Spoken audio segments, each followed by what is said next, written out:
a literatura cita a DTM como uma etiologia multifatorial. Então são vários fatores que podem contribuir para a DTM. Então ela subdivide em fatores iniciadores, predisponentes e fatores perpetuantes. E se fala muito em fatores de risco, e não fator causador especificamente. Por ela ser multifatorial, mais de uma causa, mais de um fator para você ter o diagnóstico de DTM, que são esses fatores de riscos mais comuns. A gente tem o apertamento, que é chamado de bruxismo. Então a gente tem o bruxismo da vigília, o bruxismo em vigília, que é o bruxismo que você faz durante o dia, que na maioria das vezes o paciente faz e não percebe. Ou você aperta, ou você range, ou você faz as duas coisas, aperta e range. Então o bruxismo cêntrico é o bruxismo de apertar, o bruxismo excêntrico é o bruxismo de ranger os dentes. E a gente tem também o bracing, que é a contração sem ter o toque dentário. Você tem a contração muscular, que é considerado um tipo de bruxismo, sem ter o toque dentário. E o simples fato de você estar tocando levemente os dentes já é considerado um bruxismo também. Então, o bruxismo, de uma maneira geral, é considerado um fator de risco. Qual outro fator de risco? Onicofagia. O que é onicofagia? É o hábito de roer as unhas. A gente sabe que quando você está roendo unha, o que está acontecendo? Você está tocando os dentes. Quando você está tocando os dentes, o que acontece com toda a parte anatômica, os músculos? A gente sabe que para fechar a boca existem alguns músculos que contraem e outros relaxam.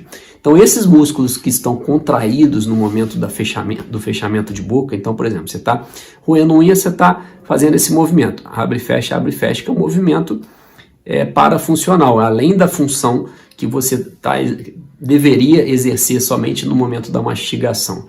Então, esse excesso de contração de determinados músculos pode causar uma DTM.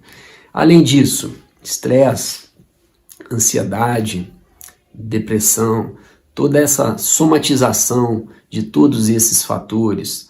E se me perguntar, maloclusão causa DTM? Não causa. Mas pode ser um fator que predispõe? Em alguns casos sim, mas não tem relação direta, que a gente chama de relação causa e efeito. Então todo paciente que tem uma maloclusão, ele vai ter DTM? Não necessariamente. Então eu vou falar com o meu paciente que tem, por exemplo, uma mordida cruzada, uma mordida aberta ou uma ausência dentária, que eu tenho que fazer essa reabilitação para prevenir a DTM? Não, a gente sabe que não. A gente sabe que se você tem que reabilitar, tem que devolver a função mastigatória, tem que devolver. Mas o fato dele ter aquela maxila e mandíbula não bem relacionada não quer dizer que ele vai ter DTM. Tá?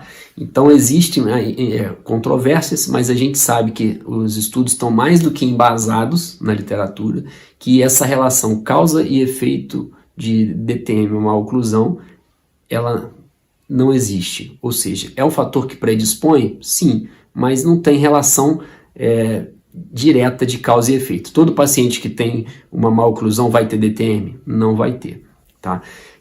Então foi feito, para vocês terem uma ideia, tem uma revisão sistemática da literatura de 2017 do Daniele Manfredini, da Universidade de Roma, e ele busca na literatura os principais artigos científicos para poder saber a relação causa e efeito entre maloclusão e DTM.